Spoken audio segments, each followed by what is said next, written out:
তো গাইস আমি একটা বিয়ার ম্যাচ স্টার্ট করে দিই, কিন্তু হঠাৎ করে দেখতে পারি যে আমার ম্যাচের ভিতরে শুধু আমি একলাই আছি, তাছাড়া কেউ নেই। প্লেনের ভিতরে আমি বর্তমানে রয়েছি, দেখতে পাচ্ছেন শুধু আমি একলাই। তো দেখি ম্যাচে নামার পরে কি হয়, এখন তো বুঝে দিচ্ছে না। তারপরে দেখি কীরকম প্লাস ট্লাস দেয়। তো যাই হোক, আর 5 সেকেন্ডের মধ্যে ম্যাচ স্টার্ট হতে যাচ্ছে। তো দেখা যাক কী হয়। তো না, ঠিক মতো নামাবে মনে হইতেছে, কিন্তু বুয়া তো দেওয়া যাওয়ার কথা, কারণ অ্যানিমি তো আর নাই। বুয়া তো হয়ে যাওয়ার কথা। তো ব্লু জোনেই নামি না থেকে মার্সেল কিনে প্রথমে একবার নামি, যাতে এই মারিট নামলে মনে হয় বুয়া দিয়ে দিব। দেখা যাক কী হয়।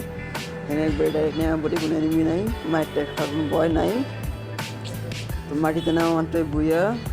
যদি ভিডিওটা আপলোড করি তাহলে দেখতে পাচ্ছেন হয়তো বা, কিন্তু তো আমি এখানে নিয়ে পড়তে যাচ্ছি, আর একটু আছে। তো বুয়া মনে হয়ে যাবে, নিচে 500 টোকেন পরে আছে, হয়তো নিতে পারবো না। না না, বুয়া তো দিতেছে না।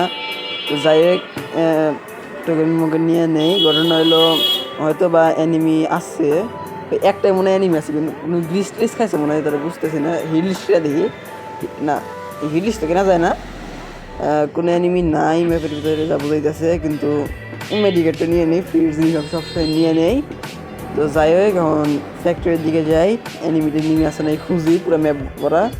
ঘটনা হলে জুনের মানে জুন যে কতক্ষণ থাকে পুরোর ভিতরে, কি জানি দেখা গেছে যে 5 মিনিট 30 সেকেন্ড এত সময় দিচ্ছে, ওটা বুঝতেছি না। তার একেবারে অ্যাড্রেস দিয়ে দিচ্ছে।